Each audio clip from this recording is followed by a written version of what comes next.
Ma'am big boss ನೋಡ್ತೀರಾ? ನೋಡ್ತೀವಿ, daily ನೋಡ್ತೀವಿ. ಯಾರು ಇಷ್ಟ ಈ ಸೀಸನಲ್ಲಿ? ಈ ಸೀಸನಲ್ಲಿ ರಜತ್ತು ಹನುಮಂತು ಇಷ್ಟ ಯಾಕೆ ಆಗ್ತಾರೆ. ಅವ್ರು ಇಷ್ಟ ಅಂತ? ರಜತ್ತು ಎಲ್ಲದು ಟಾಸ್ಕು ಚೆನ್ನಾಗಿ ಆಡ್ತಾರೆ, ಎಂಟರ್ಟೈನ್ಮೆಂಟು ಮಾಡ್ತಾರೆ, ಆಮೇಲೆ ಎಲ್ಲರನ್ನೂ ನಗಿಸ್ತಾರೆ, ಆಮೇಲೆ ಚೈತ್ರನೂ ತುಂಬ ಚೆನ್ನಾಗಿ ರೇಗಿಸ್ತಾರೆ, ಅದು ತುಂಬ ಇಷ್ಟ ನಮಗೆ. ಹನುಮಂತೂ ಅಷ್ಟೇ ಚೆನ್ನಾಗಿ ಆಡ್ತಾ ಇದ್ದಾರೆ. ಮಧ್ಯದಲ್ಲಿ ಸ್ವಲ್ಪ ವೀಕ್ ಆದರೂ ಇವಾಗ ತುಂಬ ಚೆನ್ನಾಗಿ ಆಡ್ತಾ ಇದ್ದಾರೆ ಹನುಮಂತು. Ticket final ಗೆದ್ಕೊಂಡಿದ್ದಾರೆ. ಇವಾಗ ನೋಡ್ಬೇಕು ಯಾರು ಗೆಲ್ತಾರೆ ಅಂತ. ಯಾರು ಫೇಕ್ ಆಡ್ತಾ ಇದ್ದಾರೆ ಅಂತ ಅನ್ಸುತ್ತೆ? ಫೇಕು ಯಾರೂ ಆಡ್ತಾ ಇಲ್ಲ, ಎಲ್ಲ ರಿಯಲ್ ಆಗೇ ಆಡ್ತಾ ಇದ್ದಾರೆ. ಫೇಕ್ ಯಾರೂ ಆಡ್ತಾ ಇಲ್ಲ ಅಂತ ಅನಿಸ್ತಾ ಇದೆ. ಯಾರು ಸ್ಟ್ರಾಂಗ್ ಆಟ ಆಡ್ತಿದ್ದಾರೆ ಅಂತ ಅನ್ಸುತ್ತೆ? ರಜತು ತ್ರಿವಿಕ್ರಮ್ ಸ್ಟ್ರಾಂಗಾಗಿ ಆಡ್ತಾ ಇದ್ದಾರೆ. ಮಂಜು ಅವರು ಚೆನ್ನಾಗಿ ಆಡ್ತಾರೆ, ಸ್ವಲ್ಪ ಈ ನಡುವೆ ಸ್ವಲ್ಪ ವೀಕ್ ಆಗಿದ್ದಾರೆ. ಇನ್ನು ಮುಂದೆ ನೋಡ್ಬೇಕು, ಇನ್ನು 2 ವೀಕ್ಸಲ್ಲಿ ಹೆಂಗೆ ಆಡ್ತಾರೆ ನೋಡಬೇಕು. ಏನು ಬಿಗ್ ಬಾಸ್ ಮನೆಯಲ್ಲಿ ಜೋಡಿ ವಿಚಾರಕ್ಕೆ ಬಂದರೆ ಧನರಾಜು ಮತ್ತು ಹನುಮಂತು ಅವ್ರ ಜೋಡಿ ಹೇಗಿದೆ? ತುಂಬ ಚೆನ್ನಾಗಿದೆ. ಲಾಸ್ಟ್ ಟೈಮು ವರ್ತು ಸಂತೋಷು ಮತ್ತು ತುಕಾಲಿ ಸಂತೋಷ್ ಇದ್ದಾರಲ್ಲ, ಆ ಥರನೇ ಇವರಿಬ್ಬರು ಇದ್ದಾರೆ. ಮತ್ತು ಉಗ್ರಂ ಮಂಜು ಮತ್ತು ಗೌತಮಿ ಅವರಿಬ್ಬರು ಆ್ಯಕ್ಚುಲಿ ಅವರು ಚೇಂಜ್ ಆಗ್ತಾರೆ ಅಂದ್ಕೊಂಡಿದ್ರು, ಮತ್ತು ಅದೇ ಥರನೇ ಆಗ್ತಾ ಇದ್ದಾರೆ. ಈ ಸತಿ ಸುದೀಪ್ ಅವ್ರು ಏನು ಹೇಳ್ತಾರೆ ನೋಡಬೇಕು. ಅವರಿಬ್ಬರು ಭವ್ಯ ಮತ್ತು ತ್ರಿವಿಕ್ರಮ್ ಅವರಿಬ್ಬರು ಒಳ್ಳೆ ಫ್ರೆಂಡ್ಸು, ಇನ್ನೇನಿಲ್ಲ. ಓಕೆ, ಇವರು ರಜತ್ ಮತ್ತು ಚೈತ್ರ ಕುಂದಾಪುರ್ ಅವರಿಬ್ಬರು ತುಂಬ ಚೆನ್ನಾಗಿದೆ. ಬಾಸು ಅಂತ ರೇಗಿಸ್ತಾ ಇರ್ತಾರೆ, ನಮ್ಗೆ ತುಂಬ ಖುಷಿ ಆಗುತ್ತೆ. ಚೈತ್ರ ಚೆನ್ನಾಗಿ ಆಡಿದ್ರು ಈ ಸತಿ, ಇದು ಉತ್ತಮನೂ ಕೊಟ್ಟಿದ್ದಾರೆ. ಸೊ ಚೆನ್ನಾಗಿದೆ, ಅವರಿಬ್ಬರದ್ದು ಕಾಂಬಿನೇಷನ್ ಎಲ್ಲ ಚೆನ್ನಾಗಿದೆ. ಅವರಿಬ್ಬರು ರೇಗಿಸೋದು ಎಲ್ಲ ಚೆನ್ನಾಗಿರುತ್ತೆ. ಎಷ್ಟು ಇಷ್ಟ ಆಯಿತು ಸೀಸನ್ 11 ಬಿಗ್ ಬಾಸ್ ನಿಮಗೆ? ನಮಗೆ ಸೀಸನ್ 10 ಜಾಸ್ತಿ ಇಷ್ಟ ಆಗಿದ್ದು. ಸೀಸನ್ 11 ಓಕೆ ಪರವಾಗಿಲ್ಲ, ಅದು ಚೆನ್ನಾಗಿ ಬರ್ತಾ ಇದೆ. ಸೀಸನ್ 10ಗೂ 11ಗೂ ಕಂಪೇರ್ ಮಾಡಿದ್ರೆ ಏನು ಡಿಫ್ರೆನ್ಸ್ ಇತ್ತು? ಅಂದರೆ ಕಂಟೆಸ್ಟೆಂಟ್ ನಾರ್ಮಲ್ ಚೇಂಜ್ ಇದ್ದೇ ಇದ್ದಾರೆ, ಬಟ್ ನಿಮ್ಗೆ ಇಷ್ಟ ಆಯಿತು ಸೀಸನ್ 10 ಅಂತ ಹೇಳಿದ್ರೆ, ಯಾಕೆ 11 ಏನು ಡಿಫ್ರೆನ್ಸ್ ಅಂತ ಅನಿಸ್ತು? ನಮಗೆ ಕಾರ್ತಿಕ್ ಮತ್ತು ವಿನಯ್, ಸಂಗೀತ ಅವ್ರದ್ದೆಲ್ಲ ಕಾಂಬಿನೇಷನ್ ತುಂಬ ಇಷ್ಟ ಆಯಿತು. ತನಿಷಾ ಈ ಸತಿನೂ ಎಲ್ಲ ಚೆನ್ನಾಗೇ ಇದೆ. ಸೊ ಅದು ತುಂಬ ಇಷ್ಟ ಆಯಿತು 10 ನಮಗೆ. ಸುದೀಪ್ ಅವ್ರು ಬಿಟ್ಟರೆ ಬೇರೆ ಯಾರು ನಡೆಸ್ಬೋದು ಬಿಗ್ ಬಾಸ್ ಅಂತ ಅನ್ಸುತ್ತೆ? ಸುದೀಪ್ ಬಿಟ್ಟರೆ ಯಾರು ನಡ್ಸೋಕ್ಕೆ ಚಾನ್ಸೇ ಇಲ್ಲ. ಸುದೀಪೇ ನಡೆಸಬೇಕು.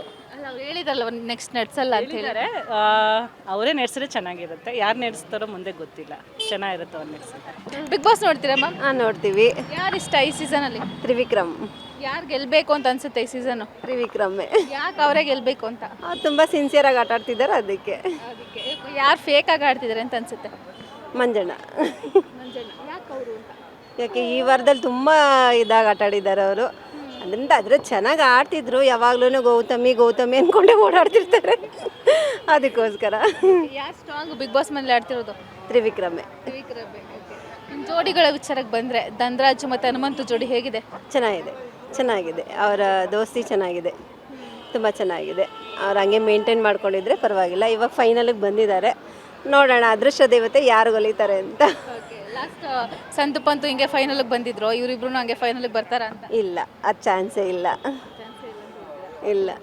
ಇನ್ನು ಭವ್ಯ ಮತ್ತು ತ್ರಿವಿಕ್ರಮ್ ಜೋಡಿ ಚೆನ್ನಾಗಿದೆ, ಚೆನ್ನಾಗಿ ಆಟ ಆಡ್ತಿದ್ದಾರೆ. ಚೆನ್ನಾಗಿದೆ, ಫಸ್ಟಿಂದನೂ ನೋಡ್ತಾನೆ ಇದ್ದೀವಿ. ತ್ರಿವಿಕ್ರಮೇ ಬರಲಿ ಅಂದ್ಕೊಂಡಿದ್ದೀವಿ, ನೋಡೋಣ. ಮಂಜಣ್ಣ ಮತ್ತು ಗೌತಮಿ ಜೋಡಿ ಚೆನ್ನಾಗಿದೆ, ಅಷ್ಟೇ. ಯಾವಾಗಲೂ ಕಿತ್ತಾಡೋದೇ ಅವ್ರಿಗೆ ಸ್ಫುರ್ಸತ್ತಿರಲ್ಲ. ಇವ್ರು ಬೈತಾ ಇರ್ತಾರೆ, ಇವ್ರಿಗೆ ಬೈತಿರ್ತಾರೆ, ಅಷ್ಟೇ. ರಜತ್ ಮತ್ತು ಇವರು ಚೈತ್ರ ಕುಂದಾಪುರ್ ಅಣ್ಣ ತಂಗಿ ಸಂಬಂಧ ಹೇಗಿದೆ? ಚೆನ್ನಾಗಿದೆ. ರಜತ್ ಬಂದಮೇಲೆ ಸೂಪರಾಗಿದೆ ಬಿಗ್ ಬಾಸ್. ಅವರಿಂದನೇ ಬಿಗ್ ಬಾಸ್ ಓಡ್ತಿರೋದು ಅಂದ್ಕೊಂಡಿದ್ದೀವಿ, ನೋಡೋಣ. ಟಾಪ್ 5 ಯಾರು ಬರ್ಬೋದು ಅಂತ ಅನ್ಸುತ್ತೆ ಮ್ಯಾಮ್? ರಜತ್, ತ್ರಿವಿಕ್ರಮ್, ಭವ್ಯ, ಹನುಮಂತು ಆಗಲೇ ಹೋಗ್ಬಿಟ್ಟಿದ್ದಾರೆ, ಅಷ್ಟೇ. ಹುಡುಗಿರು ಯಾರು ಬರಲ್ಲ ಅಂತ ಫಿಕ್ಸ್ ಆಗಿಬಿಟ್ಟಿದ್ದೀರಾ? ಎಸ್, ಎಲ್ಲ ಸ್ಟ್ರಾಂಗ್ ಇದ್ದಾರಲ್ಲ. ಭವ್ಯ ಸ್ಟ್ರಾಂಗ್ ಇದ್ದಾಳೆ, ಆದರೆ ಇದು ಕೊಡಬೇಕಲ್ವ ಅವರು. ನೋಡೋಣ, ಇವಾಗ ಈ ವಾರದಲ್ಲಿ ಗೊತ್ತಾಗುತ್ತಲ್ಲ. ಇವಾಗ ಸೀಸನ್ 11ವರೆಗೂ ಸುದೀಪ್ ಅವರೇ ಈ ಶೋನ ನಡ್ಸ್ಕೊಂಡು ಬಂದರು. ನಿಮ್ಗೆ ಅಭ್ಯಾಸ ಕೂಡ ಆಗ್ಬಿಟ್ಟಿರುತ್ತೆ ಅವ್ರು ಇದ್ರೇ ಶೋ ಅಂತ. ಸೊ ಇವಾಗ ಅವ್ರು ನಡ್ಸಲ್ಲ ಅಂತ ಹೇಳಿದ್ಮೇಲೆ ಅವ್ರ ಜಾಗದಲ್ಲಿ ಬೇರೆ ಯಾರನ್ನ ನೋಡೋದಕ್ಕೆ ಇಷ್ಟ? ಯಾರೂ ಇಷ್ಟ ಆಗಲ್ಲ, ಸುದೀಪ್ ಸರೇ ಇರಬೇಕು. ಅದು ಆವಾಗಲೇ ಅವ್ರ ಮಾತುಗಳು ಕೇಳೋಕ್ಕೆ ವೀಕೆಂಡ್ ಕಾಯ್ತಾ ಇರ್ತೀವಿ. ಅವರಿಲ್ಲ ಅಂದರೆ ಅದು ಬಿಗ್ ಬಾಸೇ ಅಲ್ಲ, ನೋಡೋದೇ ವೇಸ್ಟು. ಇಲ್ಲ, ಅದು ಓಡೋದು ಇಲ್ಲ ಬಿಗ್ ಬಾಸ್, ಅಷ್ಟೇ ಸ್ಟಾಪ್ ಆಗಿಬಿಡುತ್ತೆ. 2 ವಾರನೂ ಓಡಲ್ಲ ಸುದೀಪ್ ಸರ್ ಇಲ್ಲ ಅಂದರೆ. Beat plus Karnataka.